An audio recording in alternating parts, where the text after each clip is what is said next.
Pessoal, eu sou a Mara Carvalho e este é o nosso canal Dicas de Amor e Luz. Gente, em primeiro lugar, quero comentar uma coisinha aqui com vocês que pode ser uma situação que acomete muitas pessoas, em especial as mulheres. Eu acho que a questão dos cabelos para a mulher é uma coisa muito importante, né? Até estava conversando com uma pessoa ontem aqui na clínica, a mãe de um paciente que sofre de uma condição parecida com a que eu estou pela segunda vez na minha vida, que é uma alopécia. No caso dessa moça, ela tem uma alopécia areata, que é aquela que vão ficando aqueles buracos, né, gente, no couro cabeludo. E eu normalmente tenho uma perda difusa, eu vou perdendo o volume de cabelo. O que está acontecendo com os meus cabelos é algo absurdo. Parece que eu tô fazendo uma quimioterapia. É um bolo desse tamanho que eu tiro toda vez que eu lavo, que aí eu dou uma enroladinha assim para poder, vou catando, né? E esse tanto de cabelo e fora o que cai o dia inteiro, vocês percebem que eu fico fazendo assim, né? Dali a pouco eu abaixo, que é para jogar os cabelinhos aqui no meu lixinho. E essa condição tem a ver com fatores de estresse, fatores hormonais também, que é uma coisa que eu vou ter que verificar, mas fatores de estresse. Eu tenho a impressão que isso veio em consequência, que já tem um tempinho que está aumentando, mas agora está uma coisa absurda. Em função do ano muito difícil que eu tive o ano passado, nas questões físicas, nas questões emocionais, e esse ano é uma determinação, uma escolha que eu me faço de realmente escolher caminhos e que me tragam paz no meu coração, não mais nenhum tipo de conflito, não é? Porque para inclusive ver se eu consigo recuperar essa condição. Tem hora que eu tô deixando o cabelinho preso para ver se cai menos, mas por outro lado a gente, né, faz uma pressão na hora que prende. E é isso, só compartilhando com vocês de uma situação que pode talvez estar acometendo outras pessoas também.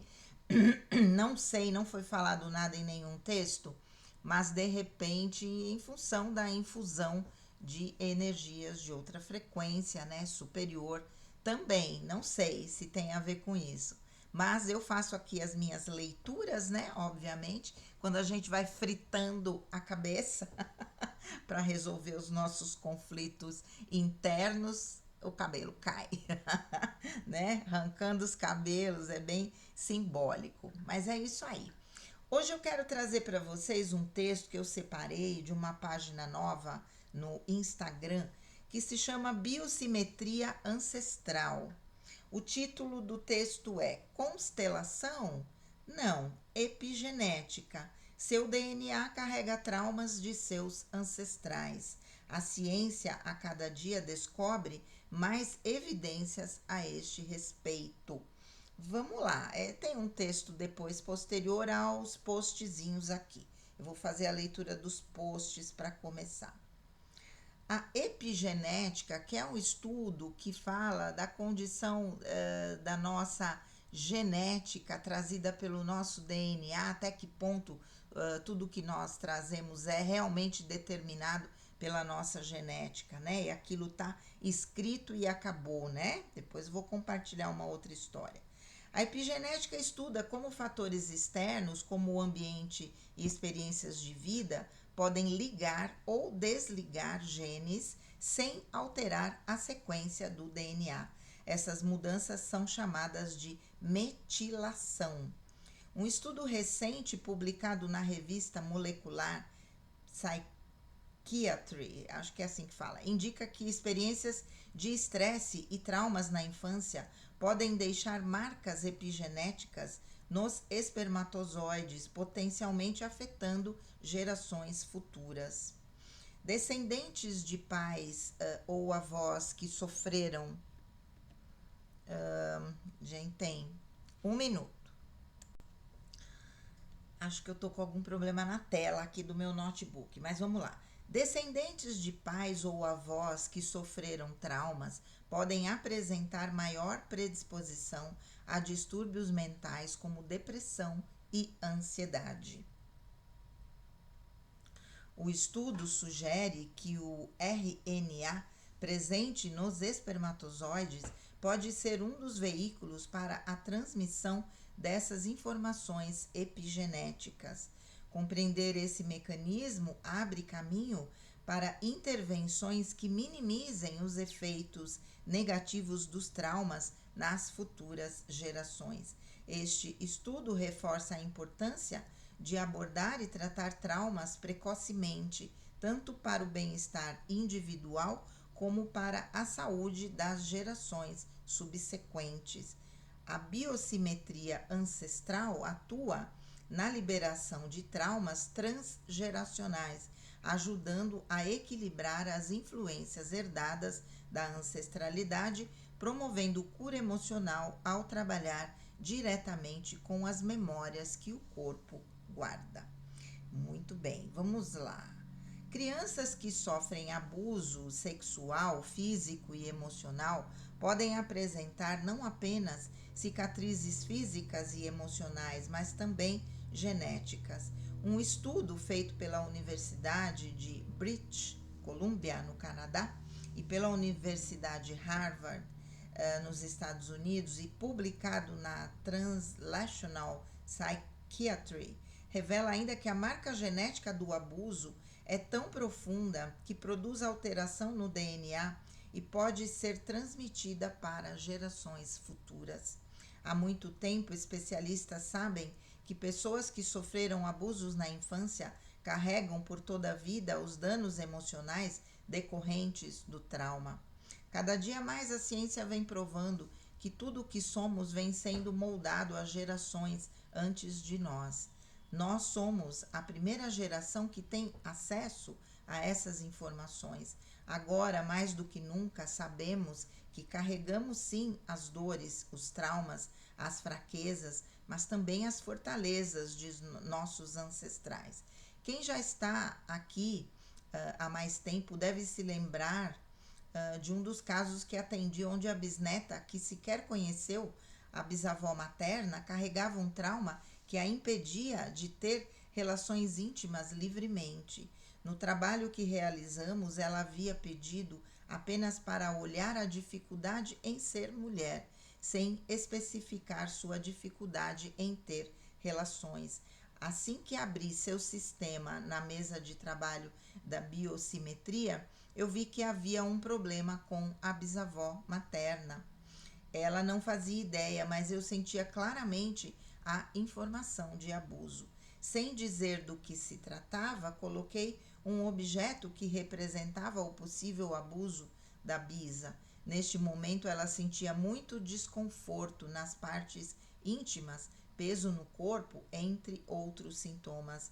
Ao terminar a liberação, ela estava bem, e então, ao contar a ela do que se tratava, ela disse: "Não conheci minha bisa, mas sei o que houve.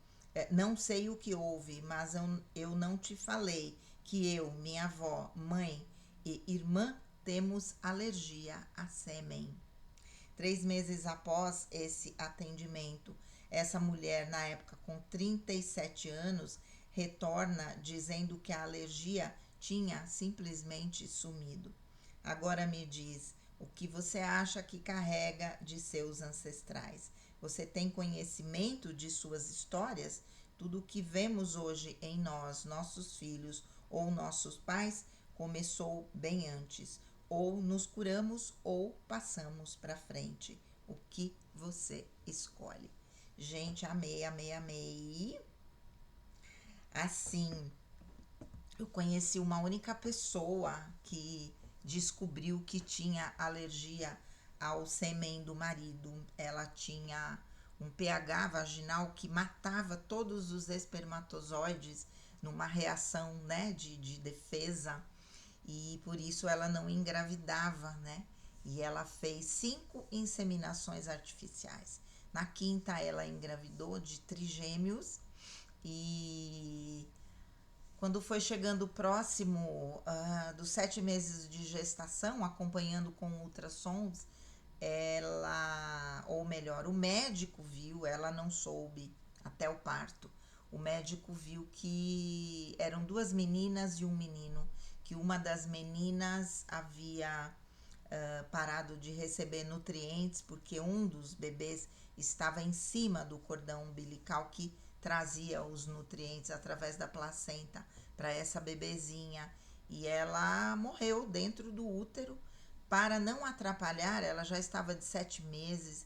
O médico, de uma maneira muito sábia, resolveu não comunicar à mãe, em primeiro lugar, e em segundo, não ter nenhum tipo de procedimento, acreditando que o próprio corpo poderia absorver esse feto, né? E que durante a cesariana, que estava já de alguma forma marcada, pudesse ser retirado esses restos mortais, vamos dizer assim, numa condição de menor, né, espaço ali. E assim foi feito. Ela só soube disso no final, né, quando os outros bebês nasceram. Foi um choque, né, porque ela havia feito o quartinho com 3 berços, aquela coisa, 3 enxovais, etc, etc. E, inclusive, ela queria todos os bebês com a inicial de H. Então, ela tinha o nome para o menino Heitor, a outra menina Helena, e ela não tinha um outro nome com H que combinasse com os outros dois, né? E um dia, ela era minha dentista em Santo André. E um dia a gente conversando, que conversava muito, aliás, dentista conversa muito com a gente, né? A gente, e aí ela disse: Mara, tô pesquisando aqui para saber um outro nome com H e não me vem nenhum, né? E aí, como eu tenho uma filha que chama Luíse, eu falei: por que você não põe Heloísa, que é com H, né? Ai, amei, amei, amei. E obviamente ela já tinha escolhido Heitor e Helena. Quando né, ficaram somente os dois bebês, ela pôs o nome de Heitor e Helena. E um ano depois ela engravidou de forma natural da Heloísa, que veio completar o trio, né? E retornou para a família numa outra gestação de forma totalmente natural, ou seja, ela também teve uma cura através da gestação dessa questão da alergia, né? Por isso que eu me lembrei aqui. Gente, é complexa a situação, não é? Mas a gente sabe, eu mesma posso dizer, tanto de vidas passadas, né?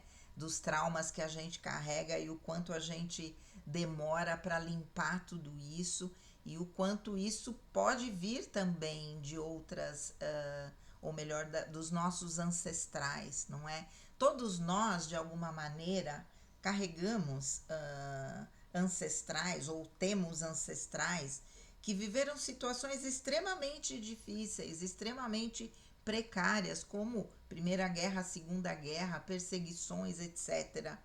E isso está marcado, segundo a epigenética, no DNA dos ancestrais e pode estar sendo reproduzido para as novas gerações. As marcas de abuso sexual, também digo que limpei a minha marca com 64 anos, né?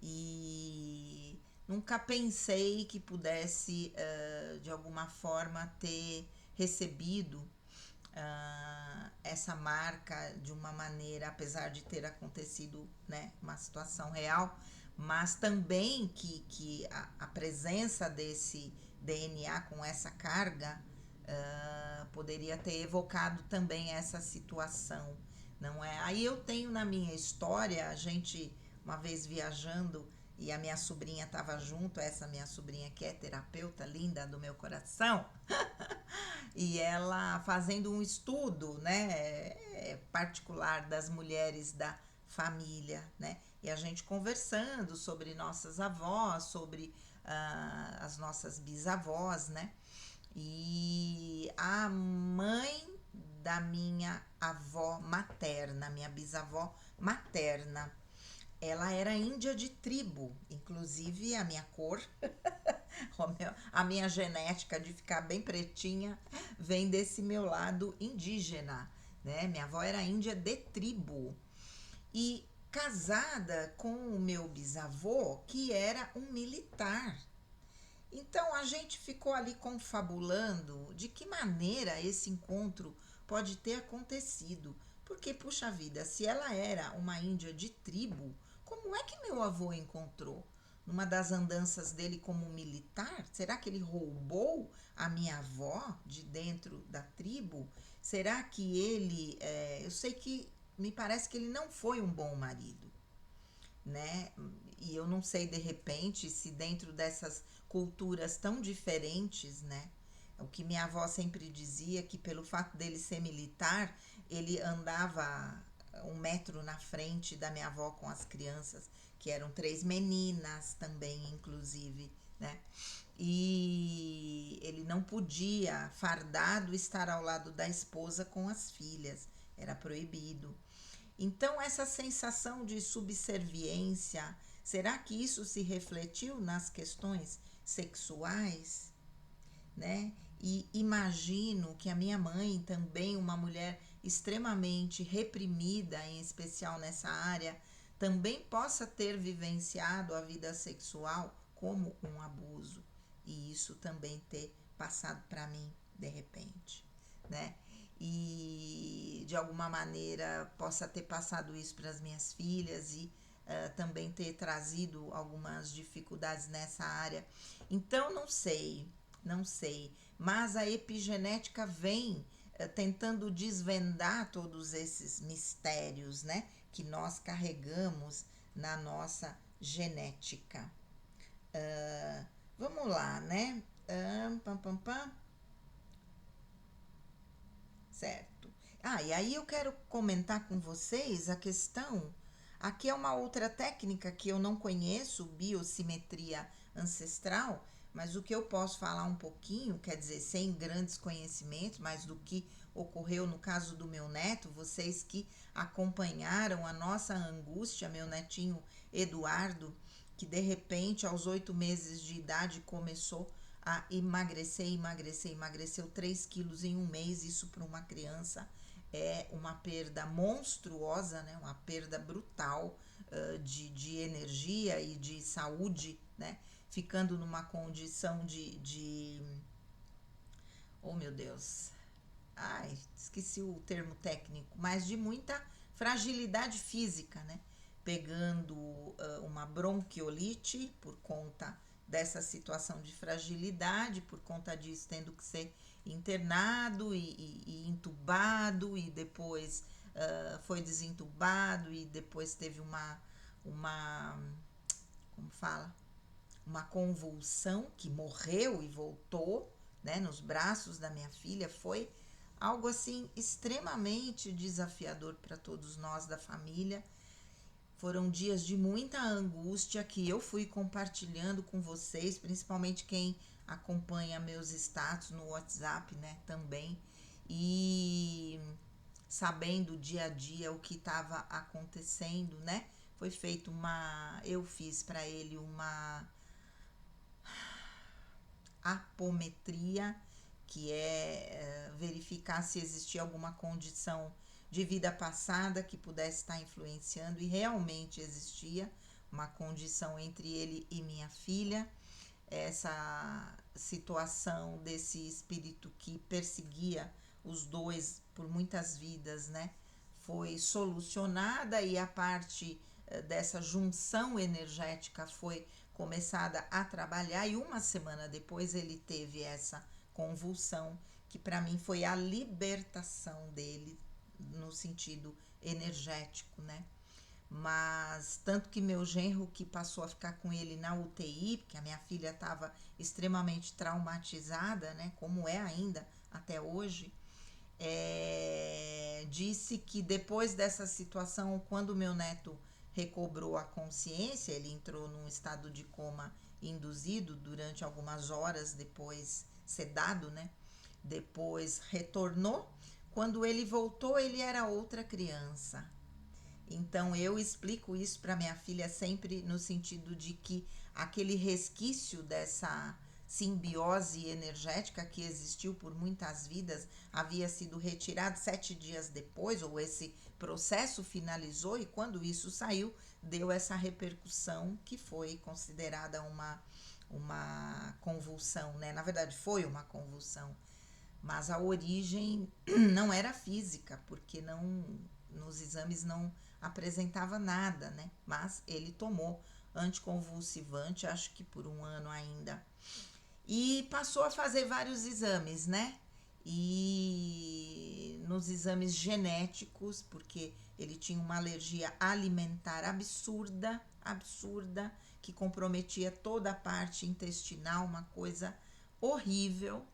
E foram constatadas 2 alterações genéticas que colocavam o meu neto dentro de um quadro chamado erros inatos do metabolismo.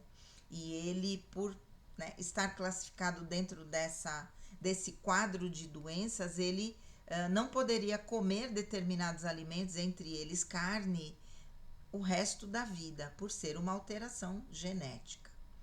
E a minha filha muito desesperada, sempre necessitando do SUS, aquela demora e tal. Uma amiga disse: faça um depoimento no Facebook, peça ajuda, faz uma vaquinha, alguma coisa para procurar profissionais, né? Assim, que pudessem dar uma outra resposta para ela, né?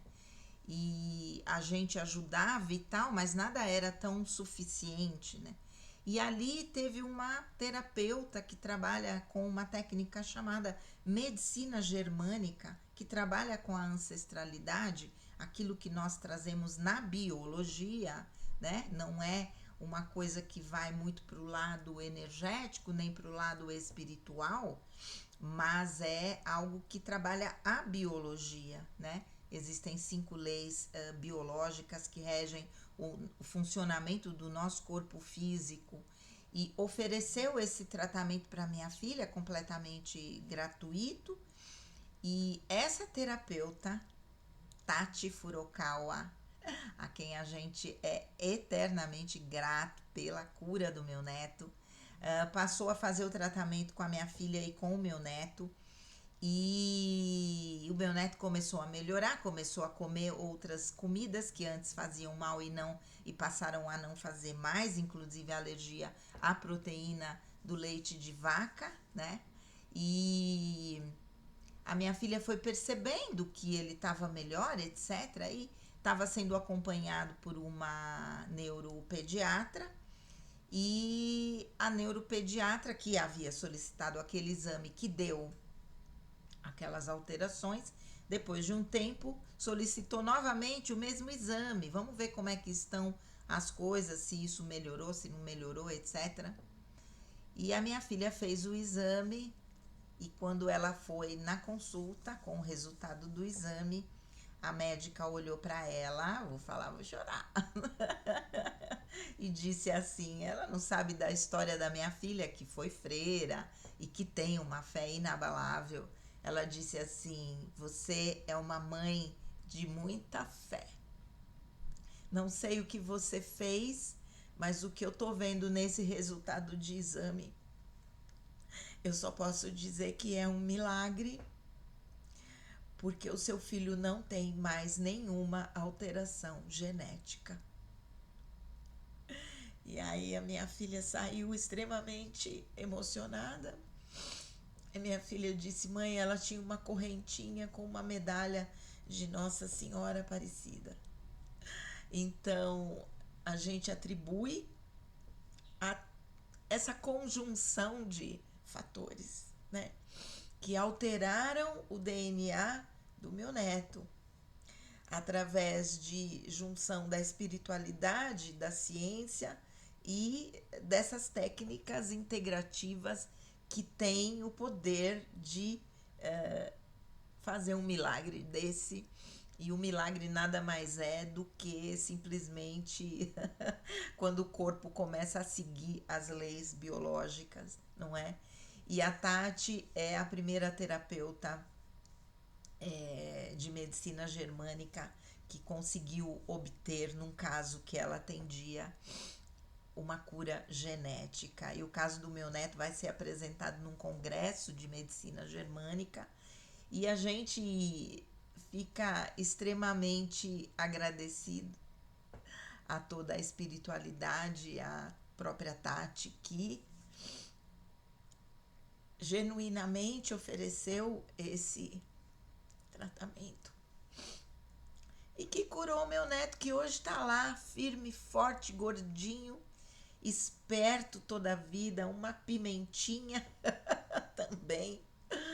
E muito inteligente, muito esperto, muito sedutor, né? Consegue tudo o que quer com aquele sorriso que vai daqui a aqui, né? Então, gente, nós temos a capacidade de mudar nosso DNA, né? Através de situações, de técnicas que podem reverter esses quadros, desde que a gente entenda quais foram as razões que desencadearam, né? Então, eu ia até ler alguma coisa daqui, mas eu acho que nem há necessidade, já gravei bastante coisa e é isso. Então, é uma ciência nova que eu conheci no simpósio de saúde quântica do Wallace Lima, lá em Brasília, há uns 8 anos, eu acho, atrás. E nunca havia ouvido falar, né?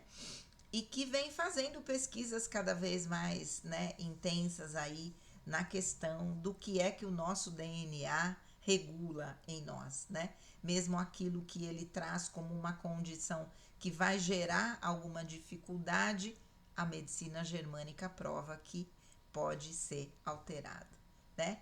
Então vamos acreditar no poder da nossa mente, no poder da nossa fé e encontrar as causas, né? Mesmo que esteja lá na nossa ancestralidade, e me parece que tem alguma coisa que a minha filha me contou, mas eu não estou lembrada agora, mas depois ela vai me contar. Eu trago essas informações para vocês também. E esse milagre chamado Eduardo é a nossa alegria nessa vida e a prova concreta do que a fé, a ciência e ao mesmo tempo as práticas integrativas podem fazer por nós nesta nossa vida, certo? Vamos acreditar nisso. Um grande beijo, fiquem com Deus e namastê.